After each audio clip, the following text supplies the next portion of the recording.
Hello and welcome to the Terp Family Fundamentals webinar series. My name is Danielle Walker and I'm the Program Coordinator of the Office of Parent and Family Affairs here at the University of Maryland. For those that are new, this webinar series is intended to help you become informed consultants of on-campus resources. If you remember our office's presentation during orientation, we like to say that during the normal course of events, there's no problem that can arise at the University of Maryland that a student cannot solve using the many resources available to them here. Hopefully you've registered for the webinar because you're interested in learning more about steps your Terp should take during the semester to help them on their path for success in the tutoring and academic success resources available to them. Today we're joined by Neela Wilson, Advisor for Retention Initiatives, and Pauline Walker, Coordinator for the Student Success Office. Please feel free to submit questions through the chat feature and we'll do our best to respond to those questions before the end of the webinar. With that, I will hand off the presentation. Welcome. Hi everyone, welcome to our presentation brought to you by the Office of Student Success. This is a semester of academic success. We just want to first begin by giving you an outline of what we'll cover today. We'll first go over some terms to know, then we'll go through the semester week by week through the end of the semester, and then we'll cover some tutoring and academic success resources that we have listed on our website. And we'll go over ABCs of parent and family help. And then finally, we'll go over some additional information, some questions that came in when you had registered. Okay, terms to know. Course syllabus. This is a document that lists information about a specific course, outlines deadlines, and defines expectations and responsibilities. Faculty office hours are often listed on the course syllabus. This is the office hours that are time slots set aside by the faculty to meet with the students outside of the classroom. Semester GPA versus cumulative GPA. The semester GPA is based on grades earned within that semester at UMD versus the cumulative GPA, which is based on all grades earned within all semesters of attendance at UMD. Good academic standing. The definition of a good academic standing is to achieve satisfactory academic progress, students must maintain a minimum of a 2.0 GPA. A GPA under 2.0 is considered unsatisfactory performance. Further terms, withdrawal from the university. A withdrawal is available any time between the first and last day of classes in a given semester. Students must submit written notice of withdrawal to the Office of the Registrar no later than the last day of classes in that semester. Continuous registration. Students must continue to register for classes every fall and spring until they graduate. Students who do not will need to apply for re-enrollment. And finally, registration blocks. Issues in the forms of holds on a student's account that prevent them from registering for classes. And this link lists different registration blocks that could be possible. Sorry. So for the first couple weeks here at the University of Maryland, they're known as schedule adjustment. So during the first few classes, students will receive their course syllabus, listing expectations, deadlines for assignments, and dates for exams. And students have the first 10 days of classes in order to make changes to their registration. Please note that changes that result in a student moving from full-time to part-time may result in changes in tuition, and for more information on that, you can check out the Student Financial Services and Cashiering website and the website of the Office of the Registrar. So during weeks 3 through 9, students should be going to class and studying. Any student experiencing difficulty, or any student in general, should make use of faculty office hours. We have a link here on how to talk to faculty during office hours from one of our peer institutions that can help students in that first appointment with their faculty. We also recommend students review the academic success resources and utilize tutoring services, which we'll talk about in more detail later. Week 10 is midterm of the semester. So midterm morning grades are posted by the 10th week of classes for all first year students, anyone in 100 and 200 level courses, and all student athletes.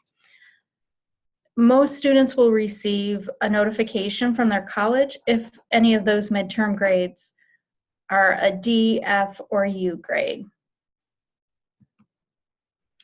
During the next couple weeks, student should be utilizing the resources available on campus, and hopefully the performance is satisfactory. If it's not satisfactory, they should go ahead and meet with their academic advisor.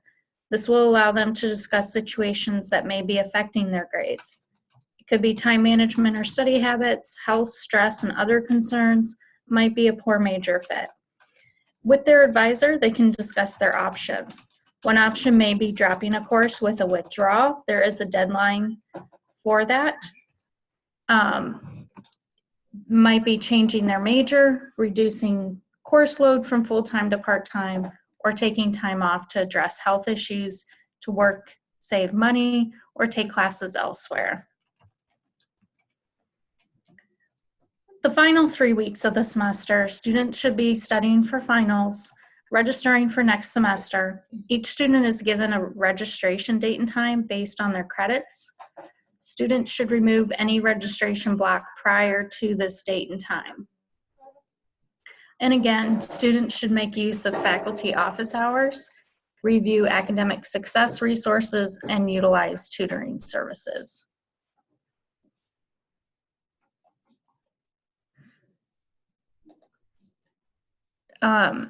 At the end of the semester, the GPA calculation is processed. Student transcripts are updated. You'll be able to see students' grades and their GPA calculation on their unofficial transcript. Students with a cumulative GPA below a 2.0 are notified about academic probation or academic dismissal. Academic probation is a morning semester following the semester in which a student earns a cumulative GPA below a 2.0. For instance, at the end of fall, if a student has a cumulative below a 2.0, they'll be placed on probation for the spring semester. To return to good academic standing, students must raise their cumulative GPA to a 2.0 by the end of their probationary semester. So in the example, they would need a 2.0 by the end of spring. Academic dismissal is when a student on academic probation does not raise their cumulative GPA by the end of their probationary semester. They are dismissed from UMD based on their academic performance. We have done a previous webinar for Terp family titled Academic Probation Dismissal and the Re-enrollment Process, and we've included the link to the YouTube video if you would like more information on that. Next, we'll talk about the tutoring and academic success resources on our website, tutoring.umd.edu. On this website, it will cover tutoring resources, academic success resources, and other academic services available on our campus. So I'm going to do a quick walkthrough of the tutoring.umd.edu website, just so you can familiarize yourself with what is available on the website to help guide your student and perhaps show them, if they're not already familiar with the website, where they can find certain services. So you can navigate on the side, the left side of the window, you'll see you can navigate to tutoring resources, which is at the top here. There's academic success resources, and then there's other academic services. So let's begin with the tutoring resources. Most students will have to take math at some point. So I'm gonna start off by showing you what that page looks like. But first you'll notice that it's sorted by subject area. So I have chemistry, math, physics, writing, major specific courses, and then some general education tutoring services that are offered. We also have the services sorted by UMD department. So if you're a student or if you are aware of a department that's on campus, you can look here to see if they're listed here and then click on them to see what sort of services related to tutoring that they offer. So let's start with math. On the tutoring resources math page, you'll see we have all of the pages are going to be outlined the same way, where the tutoring resources that are available at University of Maryland will be listed here at the top. And then if you scroll down a little bit more, you'll see that we have peer institution websites. So some of our peer institutions across the country, for instance, right here we have The Ohio State University, has allowed us to list some of their workshops, their online math workshops on our website. While some of the course codes are going to be specific to that university, the general information about calculus and statistics, all of the relevant information would be covered in the math workshops that would also be helpful for online purposes. We also have a non-university website listed here, wisedi.com, for students who wish to pay for services. Some of the services here are free, and if any are pay for services, then they'll be designated as such. So we have a lot of offices listed here that offer math tutoring. And we also have at the Counseling Center offers guided study sessions. So students who are would like to meet in a group session and led by someone knowledgeable, such as a TA. And various offices on campus offer tutoring services in various subjects. We also have Veterans STEM Assistance Program for any of our students who are veterans. So let's go back to Tutoring Resources. We'll scroll down to Academic Success Resources. Here we have cultivated a lot of resources that are available through our peer institutions across the country. We have tips for overall academic success. We'll click on that. And you'll see we, again, list all of the resources that are available through UMD, either physically have to attend or online resources that are available for tips for overall academic success. If you scroll down, you'll see we have some great tips and resources available through our peer institutions. What Pauline mentioned earlier, how to talk to faculty during office hours. University of Oregon has allowed us to post this information for our students as well. Great resources for our students. And then scroll to the bottom, you'll see non-university website, your first year of college, 25 tips to help you survive and thrive in your freshman year. Okay, let's go back to the academic success resources. And you'll see we also have a page for each of the different issues that students can encounter as they progress through their time here. They could be dealing with procrastination, time management skills that need to be improved upon, note-taking skills, study skills. We have a Study Spaces and Tool website, which I'll show you now. This website is really great. Campus Quiet Spaces. If your student likes to study in a quiet place other than a library, this website is the place to go to find a great place on campus to study outside of the library setting. So depending on where your student is located, the locations are divided by the locations to study are divided by location, North, Central, and South Campus. So wherever your student is located, they are sure to find a place to study. There's also the traditional library settings and information on where to go if you wish to reserve a space. There's also space that can be reserved in the Edward St. John Learning and Teaching Center. Down here, you'll find study tools. These are some really great apps that students can either download on their phone or use on their laptops or computers to help them be more efficient with their studying. Further academic success resources that we have, test-taking strategies, presentation skills. So if you have a student who has to prepare for an oral presentation, if they have to talk in front of their class, we have the Oral Communication Center on campus, who would be a great resource for them to help them prepare to talk in front of their whole class. We also have the Writing Center and the Grammar Hotline, which are actually listed up here in the Tutoring Services section. Finally, we have stress and other concerns. As we all know, students can often be very stressed, either with all of the workload or with test anxiety, on top of other issues that they might be experiencing. So we have the Counseling Center available on campus. They have a special page working in conjunction with the University Health Center, specifically on stress management. So they have listed a lot of resources and services here. They also have a Common Student Concerns page, which is a comprehensive list of common concerns, listing a lot of resources that are available to students for so many different types of issues that they could be experiencing here on campus.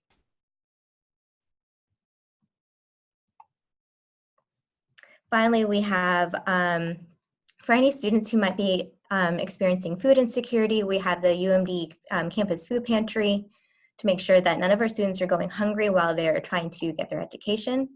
We have fostering Terp success, which is a campus-wide community of support and belonging to aid students who were or are in foster care or are homeless or at risk of being homeless. So we have a support system for students who could be at risk. We also have resources for students who identify as undocumented. And then if you scroll down here, peer institution websites, we have a lot of information on test anxiety and how to cope. So that is a common issue that students are facing on campus. So lots of great resources that students can use. Next, we're going to go to other academic services. So we have academic policies and procedures, so you can familiarize yourself with some of the policies and expectations for your student. We have accessibility and disability services. If your student needs any accommodation while taking exams, for instance, they would want to go to the Accessibility and Disability Services ADS office. We have mentoring programs available on our campus. And we have, again, a short, quick link to the guided study session program, university libraries. We have LGBTQ+ resources, the Oral Communication Center, as mentioned earlier. And we have lots of resources that are listed on this website, but if you are unable to find something on this website, we have another resource directory you can check out. And we have several other offices and information further down here that could be relevant to your particular student. So if there's anything to take away from this particular website, is knowing that we have a lot of resources that are available to your student. So any students who may be struggling, we like to tell students that if they're struggling, that their struggles are valid and that we are here to help. So if they need the help, all they have to do is they can reference this website or they can ask for help, and we can make sure that if there's not something that's listed here that can help them, that we'll make sure and help them through whatever issue they're going through. So next up, we like to have our ABCs of parent-family help. Our first one is acknowledging student concerns. Like Neela just said, we like to acknowledge when students bring concerns to us here on campus that their concern is valid and help them work through it. So we hope that their parent and family or their families are also acknowledging that their concerns are valid. Be aware that external factors can impact a student's academic performance. You know, there could be situations happening within the family or within their friend group. There could be financial issues, mental health or personal issues. Could be a poor major fit or even a poor institution fit. Consider options for the student who may be stressed. Would time off help to address, you know, especially if there's a family or friend issue, time off to work through that? Is a change in their schedule. Look at their course load, extracurricular activities, work hours, all the things that they're trying to fit into their 24-hour day. Would a major change help them out?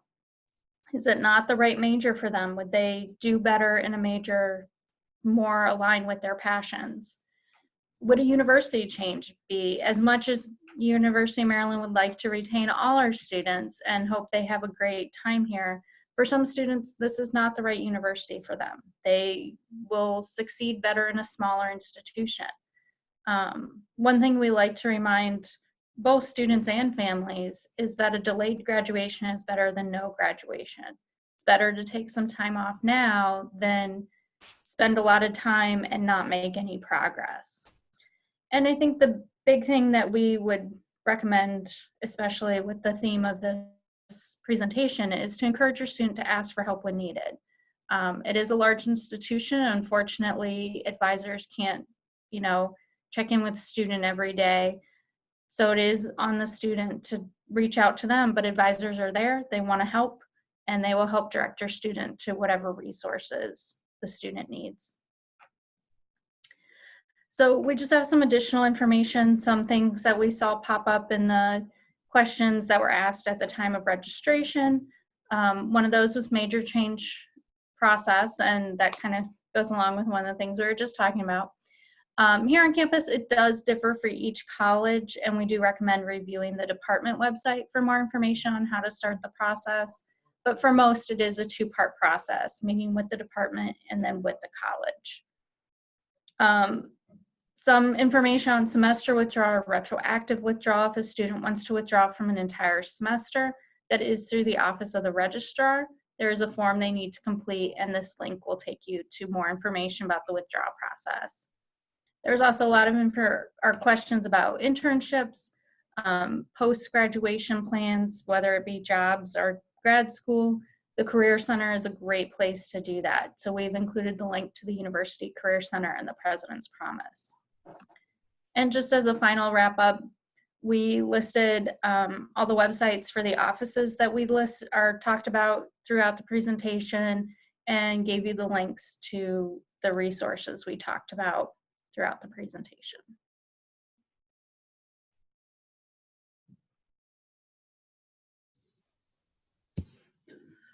Okay, so that wraps up our time today talking about tutoring and academic resources and ways for your students to succeed here at the University of Maryland. I want to thank you for taking the time to be with us this afternoon. As we bring this webinar to a close, I'd like to remind everyone that a recording of this webinar will be available on the Terp Family YouTube page. You can also access the recording through our website at terpfamily.umd.edu. If you'd like to rewatch this with another family member or share it with your student, you're able to do it through those methods. You will receive an email this afternoon asking for your feedback. So please let us know how we did, how we can improve on future webinars. We welcome your thoughts. So thank you so much and have a wonderful rest of your day.